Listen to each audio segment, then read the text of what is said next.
इस कहानी की शुरुआत में हमें बताया जाता है कि आज से हजारों सालों पहले शू वेनवू नाम के आदमी ने 10 रिंग्स को खोजा था, जो बहुत ही रहस्यमय हथियार थे, क्योंकि उन रिंग्स की वजह से उन्हें देवी शक्ति और अमर रहने का वरदान मिला था। लेकिन उन्होंने रिंग्स का सही इस्तेमाल नहीं किया, क्योंकि उन्हें बेपनाह ताकत चाहिए थी। इसीलिए उन्होंने अपनी एक 10 रिंग्स की सेना बनाकर पूरे इतिहास में कई राज्यों और सरकारों को जीत लिया। वेणु अपनी ताकत और पैसों के पीछे हजारों साल भागते रहे, लेकिन एक दिन उन्हें में अपनी ताकत बढ़ाने का तरीका मिल गया, और वह था तालो गांव की रहस्यमय शक्तियां। क्योंकि माना जाता था कि तालो जंगलों में छिपा हुआ एक अदृश्य गांव है, जहां के लोग अभी भी देवताओं की युद्ध कला के बारे में जानते हैं, और वहां बहुत सारे मिथिकल क्रिएचर भी रहा करते हैं। इसीलिए वेणु अपने साथियों के साथ तालो गांव का रास्ता ढूंढने के लिए निकल जाते हैं। लेकिन वो जंगल मायावी था, इसीलिए उनकी गाड़ी खाई से नीचे गिर गई। लेकिन वेनवू ने उन रिंग्स की ताकत से खुद को बचा लिया। फिर वो वापस से तालों के रास्ते की तलाश में निकल पड़े,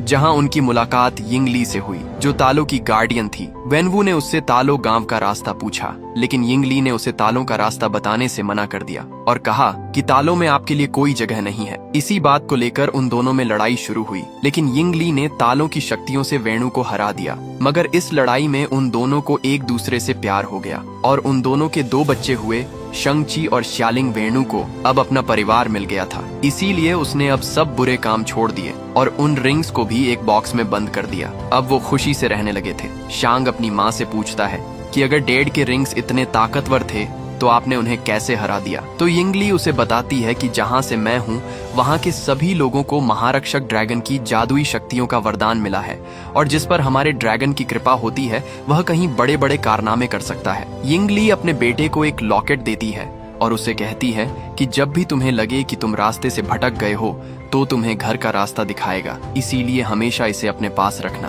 अभी इनका पूरा परिवार खुश था, लेकिन एक दिन जब वेणु घर पर नहीं थे तभी आयरन गैंग के लोग उनके घर पर आ गए। क्योंकि वेणु ने पहले उन्हें मिटाने की कोशिश की थी, इसलिए वह अब अपना बदला लेना चाहते थे। यह देखकर यिंगली ने शंगची और श्यालिंग को अंदर भेज देती है। फिर यिंगली आयरन गैंग का सामना करने के लिए तैयार हो जाती है। लेकिन अब यिंगली के पास अपनी पावर नहीं थी, क्योंकि उसने वेणु से शादी करने के लिए अपनी सारी शक्तियां त्याग दी थी, इसलिए वह आयरन गैंग का सामना नहीं कर पाती। वेणु जब घर आकर यिंगली की लाश देखता है तो अंदर से पूरी तरीके से टूट जाता है, और अब वो वापस उन रिंग्स को पहनकर नरसंहार करना शुरू कर देता है। अब वो शंगची को भी मार्शल आर्ट की ट्रेनिंग देना स्टार्ट कर देता है, और कुछ ही सालों में शंगची मार्शल आर्ट में माहिर हो जाता है। तो वेणु ने 14 साल की उम्र में आयरन गैंग के लीडर का मर्डर करने के लिए भेजते हैं। वो शंगची को कहते हैं कि हमने तुम्हारी माँ के कातिल को ढूंढ लिया है, इसलिए उसे खत्म करना तुम्हारा फर्ज भी है और हक भी। इसीलिए जब तुम वापस लौटोगे तो फिर से 10 रिंग्स के सामने दुनिया झुक जाएगी। फिर शंगची अपने मिशन पर निकल जाता है, लेकिन वो अपने मिशन को पूरा करने के बाद सेंट फ्रांसिस को भाग जाता है, क्योंकि उसे लगता था कि वो ये सब गलत कर रहा है, और अपना नाम बदलकर शोन रख लेता है। फिर हमें प्रेजेंट का सीन दिखाया जाता है, जहां शंग सुबह जल्दी उठकर केटी के घर की तरफ निकल जाता है, क्योंकि वो और केटी पिछले 10 सालों से काफी अच्छे दोस्त हैं, और अब वो साथ में कार पार्क करने का काम किया करते थे। एक दिन जब वो बस से अपने काम पर जा रहे होते हैं तो कुछ 10 रिंग्स आदमी के लोग उन पर हमला कर देते हैं, जिन्होंने शंगची के गले में लगे लॉकेट को लेने के लिए भेजा था। शांग उन्हें वो लॉकेट नहीं देना चाहता था, क्योंकि उसकी माँ की आखिरी निशानी थी, इसीलिए उस पर हमला कर देता है और उन सभी आदमियों को मार देता है। लेकिन तभी रेजर फिस्ट उस पर हमला कर देता है, क्योंकि रेजर फिस्ट 10 रिंग्स का सबसे खतरनाक योद्धा था, और उसकी तलवार किसी भी चीज को काट सकती थी। शंग उसके वार से बचता जाता है, लेकिन रेजर फिश की तलवार की वजह से उस बस के ब्रेक फेल हो जाते हैं, जिससे वो बस आउट ऑफ कंट्रोल हो जाती है, और बस ड्राइवर भी बेहोश हो जाता है।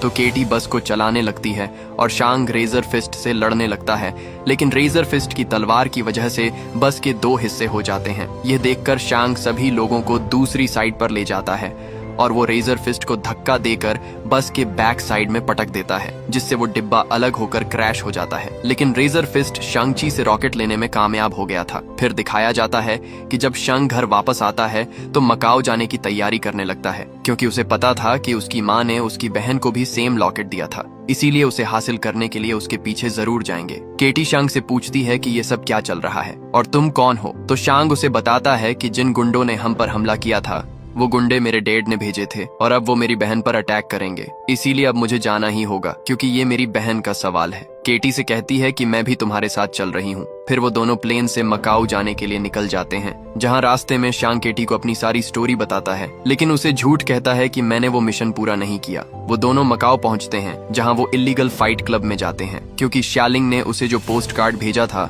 उस पर यही का एड्रेस था। शांग केटी के साथ लिफ्ट से ऊपर जाता है, लेकिन धोखे से शांग से कॉन्ट्रैक्ट शांगो 9 करवा लिया जाता है, क्योंकि शांग ने बस में जो फाइट की थी उसका वीडियो वायरल हो गया था। इसलिए उसे फाइट के लिए तैयार करते हैं, क्योंकि उनकी एक कंपनी डार्क वेब पर लाइव स्ट्रीम करती थी, जिस पर बहुत से लोग बेटिंग लगाते हैं। शांग जी जब फाइट के लिए ग्राउंड में जाता है तो उसका कंपीटिटर और कोई नहीं बल्कि उसकी बहन शालिंग ही होती है, जो शांग से बहुत गुस्सा थी, क्योंकि वो मिशन पर जाने से पहले उसे यह कहकर गया था कि वह 3 दिन में वापस आ जाएगा, लेकिन वह वापस नहीं लौटा। इस बात से गुस्सा होकर शालिंग उसे बहुत मारती है, जिससे शांग उस लड़ाई में हार जाता है। फिर मैच खत्म होने के बाद शालिंग जब शांग से मिलती है तो उसे पूछती है कि तुम मुझसे क्या चाहते हो। तो शांग उसे कहता है कि 10 रिंग्स आर्मी ने सैन फ्रांसिस्को में मुझ पर हमला किया था और वो मेरा लॉकेट ले गए, और अब वो तुम्हारे पीछे आएंगे, क्योंकि तुम्हारे पास भी मॉम का सेम लॉकेट है और जरूर डैड हमारे लॉकेट से कुछ बुरा करना चाहते हैं। तो शालिंग उसे कहती है कि जब तुम मुझे अकेला छोड़कर गए थे तब मुझे तुम्हारी जरूरत थी, लेकिन तुम नहीं लौटे तो मैं समझ गई कि मुझे तुम्हारी कोई जरूरत नहीं है और मैंने जगह अपने दम पर बनाना ही है, इसीलिए ना तो मुझे पहले तुम्हारी जरूरत थी और ना अब है। तो शांग उसे कहता है कि फिर तुमने मुझे वो पोस्ट कार्ड क्यों भेजा। तो शालिंग उसे कहती है कि ये पोस्ट कार्ड मैंने तुम्हें नहीं भेजा।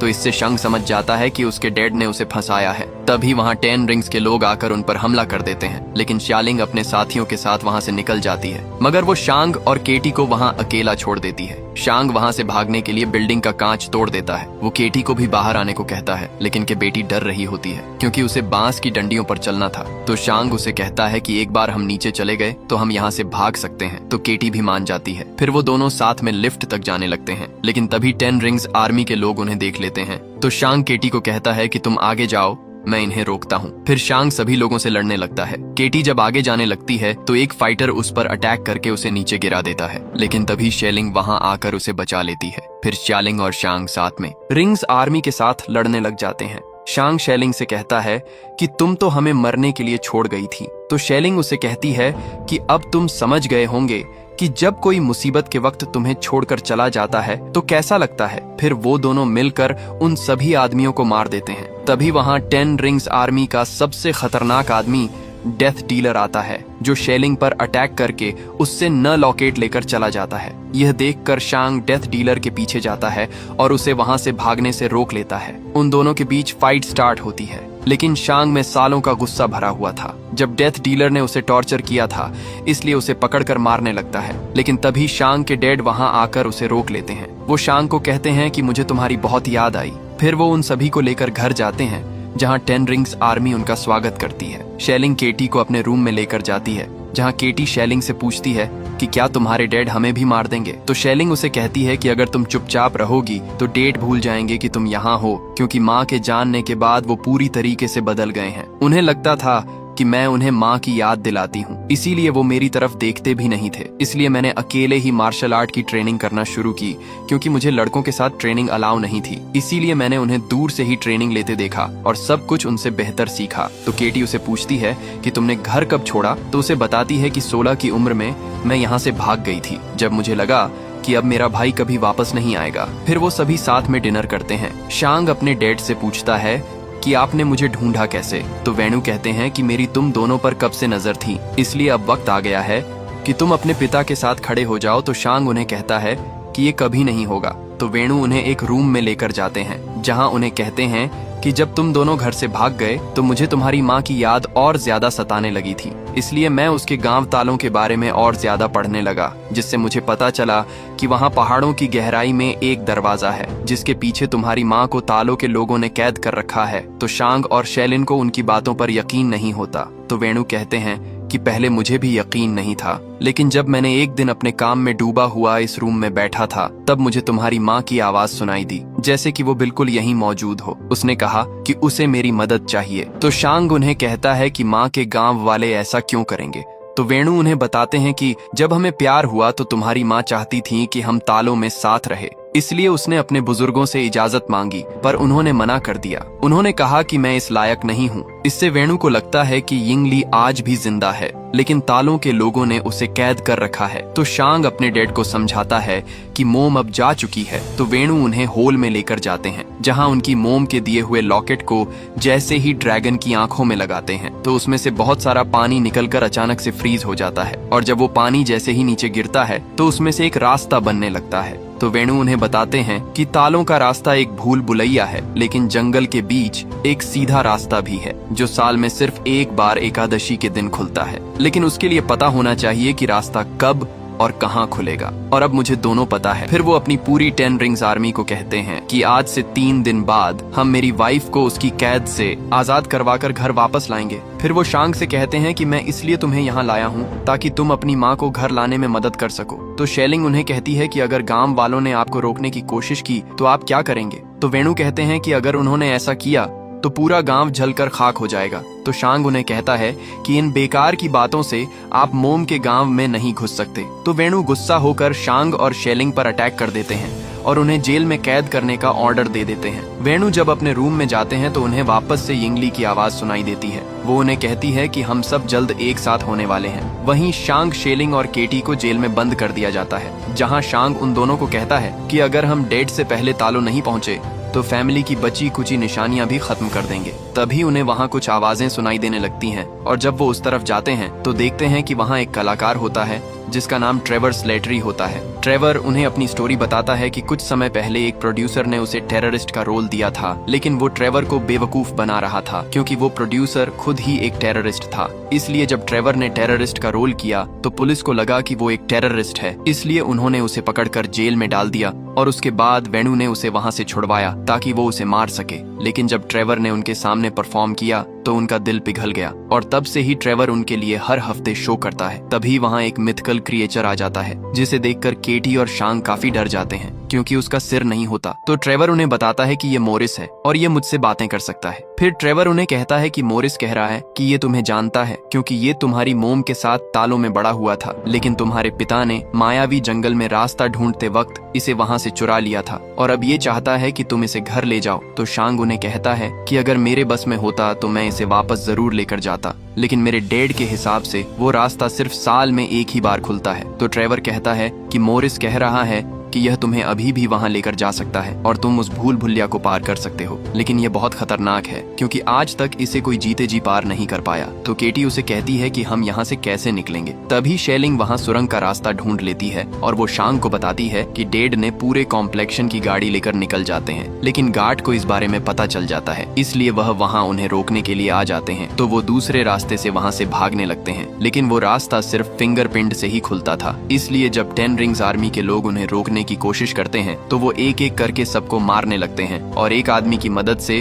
उस डोर को खोल लेते हैं, जिससे वो सेफली वहां से निकल जाते हैं। सुबह होते होते वो उस जंगल तक पहुंचते हैं। मोरिस उन्हें रास्ता बताता जाता है, जिससे वो उस मायावी जंगल से बचते हुए एक झरने तक पहुंचते हैं। जब वो जैसे ही झरने के अंदर जाते हैं तो वाटर एकदम फ्रीज हो जाता है और वो एक सीक्रेट रास्ते से सीधा तालों में पहुंचते हैं, जहां वो देखते हैं कि वहां बहुत सारे मिथिकल क्रिएचर होते हैं। फिर वो तालो गांव में पहुंचते हैं, जहां शांग सभी को अपना इंट्रोडक्शन देता है, लेकिन वो सब उनकी बात नहीं सुनते और उन पर अटैक करने लगते हैं। तभी वहां यिंगली की बहन यिंगनान आ जाती है, जो उन्हें ऐसा करने से रोक लेती है। वो शांग और शेलिंग से कहती है कि मैं तुम्हारी मौसी हूँ। वो उन दोनों से मिलकर बहुत खुश होती है। शांग यिंगनन को कहता है कि हमारे पास टाइम कम है क्योंकि हमारे डैड यहाँ अटैक करने के लिए आ रहे हैं। तो नान उन्हें अपने साथ नदी के किनारे लेकर जाती है, जहाँ उन्हें बताती है कि हम काले द्वार के रखवाले हैं और तुम्हारी दुनिया को उन बुराइयों से बचाते हैं जो इस द्वार के पीछे कैद है। तो शांग उन्हें कहता है कि हमारे डैड उसी द्वार को खोलने आ रहे हैं क्योंकि उन्हें लगता है कि माँ वहीं कैद है। तो नैन उनसे पूछती है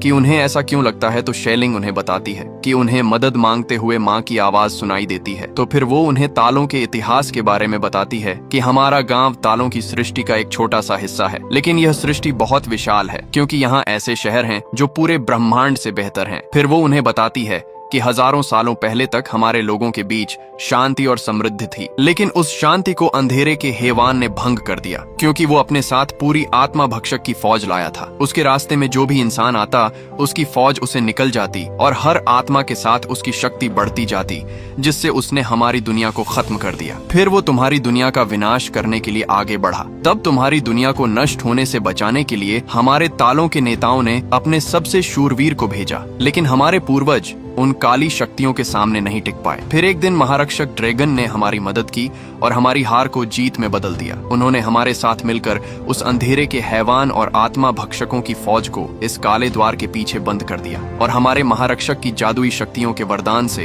हम तालों के लोगों ने आज तक इस काले द्वार की रक्षा की है और करते रहेंगे। फिर वह उन्हें यह भी बताती है कि तुम्हारे पिता अकेले नहीं हैं जो इस द्वार को खोलना चाहते हैं, क्योंकि सदियों से काफी लोगों ने इस द्वार को खोलने की कोशिश की, मगर वो नाकामयाब रहे। लेकिन उन सब में एक बात कॉमन थी कि उन सभी को ऐसी आवाज सुनाई देती थी जो उन्हें हर ख्वाहिश को पूरा करने का ख्वाब दिखाती थी। फिर वो उन्हें यह भी बताती है कि आत्मा भक्षक जानते हैं कि वो 10 रिंग्स की ताकत से आजाद हो सकते हैं, इसलिए वो तुम्हारे पिता को तुम्हारी माँ की आवाज में पुकार रहे हैं। फिर नैन शांग और शेलिंग को अपने पूर्वजों के रूम में लेकर जाती है, जहाँ उन्हें बताती है कि तुम्हारी माँ जानती थी कि तुम यहाँ जरूर आओगे, इसीलिए उसने मुझे पहले ही बता दिया था कि मुझे क्या तैयारी करनी है। फिर वो उन दोनों को उनके सूट देती है और उन्हें कहती है कि अपनी माँ को खोने के बाद हर बच्चा दुनिया में खुद को अकेला पाता है, लेकिन तुम अकेले नहीं हो। तुम हमारे इस परिवार की संतान हो और यहाँ तुम्हारा स्वागत है। फिर वो सब प्रैक्टिस करने लगते हैं। केटी भी तीर चलाना सीखने लगती है। वहीं शांग अपनी मौसी के पास जाता है और उनसे पूछता है कि मेरी माँ ने डेड को कैसे हराया था, तो फिर उसे वो तरीका सिखाने लगती है। वहीं वेणु अपने आदमियों से कहता है कि सुबह होते ही हम तालों के लिए रवाना होंगे, क्योंकि सुबह होते ही तालों का रास्ता खुलेगा। वहीं शांग काफी परेशान होता है। उसे पुरानी बातें याद आ रही होती हैं, जब आयरन गैंग के लोगों ने उसकी माँ को मार दिया था। इन सब से शांग काफी उदास हो जाता है। तभी केटी वहाँ आ जाती है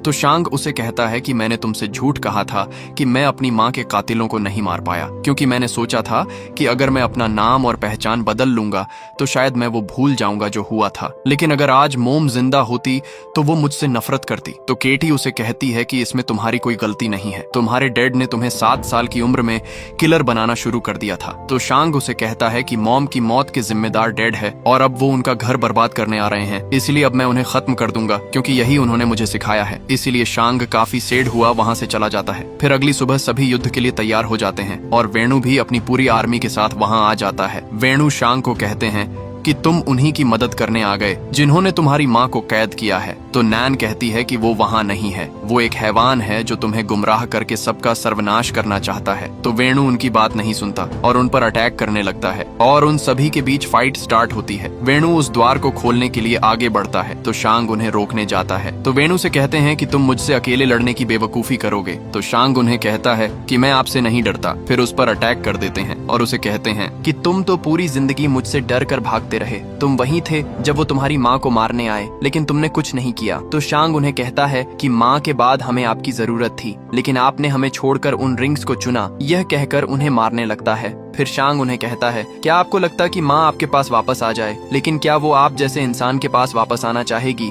तो इससे गुस्सा होकर शांग पर सारी रिंग से अटैक कर देते हैं, जिससे शांग दूर पानी के अंदर चला जाता है। फिर वेणु उस द्वार की तरफ बढ़ते हैं, क्योंकि अभी भी उन्हें यिंगली की मदद मांगती हुई आवाजें सुनाई दे रही थीं। वो उस द्वार को तोड़ने के लिए रिंग से अटैक करने लगते हैं, जिससे उस द्वार में से आत्मा भक्षक भान निकलने लगते हैं। शेलिंग सभी को कहती है कि अगर हम साथ मिलकर नहीं लड़े तो सब के सब मारे जाएंगे, क्योंकि तुम्हारे हथियार उनके सामने बेकार हैं। तो रेजर फिस्ट उन्हें कहता है कि हमें तुम्हारी मदद नहीं चाहिए, हम 10 रिंग्स हैं। तभी आत्मा भक्षक डेड डीलर की आत्मा को निकालकर उसे मार देता है। 10 रिंग के लोग उसे बचाने की बहुत कोशिश करते हैं, लेकिन उनके हथियारों का उस पर कुछ असर नहीं होता। आत्मा भक्षक रेजर फिस्ट पर भी हमला कर देते हैं, लेकिन नैन उसे अपने हथियार की मदद से बचा लेती है, क्योंकि सिर्फ तालों के हथियारों से ही उन्हें मारा जा सकता था, क्योंकि उनके हथियारों पर ड्रैगन की खाल लगी हुई थी। इससे अब रेजर फिस्ट भी समझ जाता है कि वो अकेले उनका सामना नहीं कर सकते, इसीलिए उनका साथ देने के लिए तैयार हो जाते हैं। वहीं वह आत्मा भक्षक आत्माओं को लेकर काले द्वार के पीछे जा रहे होते हैं, ताकि वह अंधेरे के हैवान की ताकत बढ़ा सके।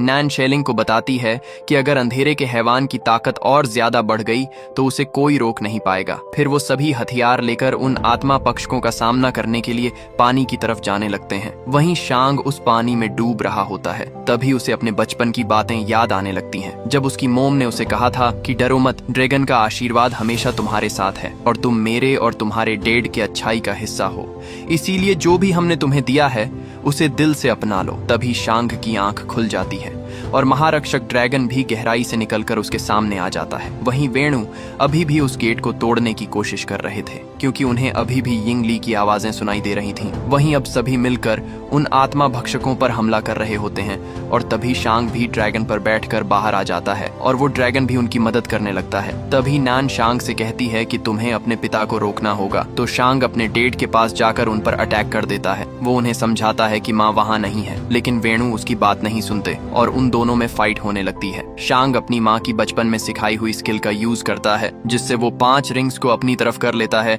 और वो वापस फाइट करने लगते हैं। वेणु वो अपनी 5 रिंग से शांग पर अटैक कर देते हैं, लेकिन शांग ची भी खुद को रिंग की मदद से बचा लेता है और अब वो सारी रिंग्स को अपने वश में कर लेता है। लेकिन वो अपने डेड पर उन रिंग से अटैक नहीं करता और उन्हें नीचे फेंक देता है। वेणु शांग से कहते हैं कि मुझे उसे बचाना ही होगा क्योंकि वो मुझे पुकार रही है। तो शांग उन्हें कहता है कि काश ये सच होता। तभी अंधेरे का हैवान बाहर आ जाता है और वो वेणु और शांग के ऊपर अटैक करने लगता है, लेकिन वेणु उन रिंग्स की मदद से शांग को बचा लेते हैं। लेकिन वो ड्रैगन वेणु को पकड़ लेता है और वो उनकी सोल को खींचने लगता है। अब वेणु भी समझ गए थे कि वो गलत था, इसीलिए अपनी रिंग्स को शांग को दे देता है और उस ड्रैगन के हाथों मारे जाते हैं। तभी वो हैवान शांग पर अटैक करने लगता है, लेकिन तभी शेलिंग ड्रैगन पर बैठकर अंधेरे के हैवान पर अटैक कर देती है, जिससे वो हैवान इंसर्ट हो जाता है। क्योंकि अभी उसकी शक्तियां कम थीं, इसीलिए वो और लोगों की सोल खींचने के लिए गांव की तरफ बढ़ने लगता है। यह देखकर शांग उस काले द्वार को पत्थरों की मदद से बंद कर देता है और ड्रैगन पर बैठकर गांव की तरफ बढ़ने लगता है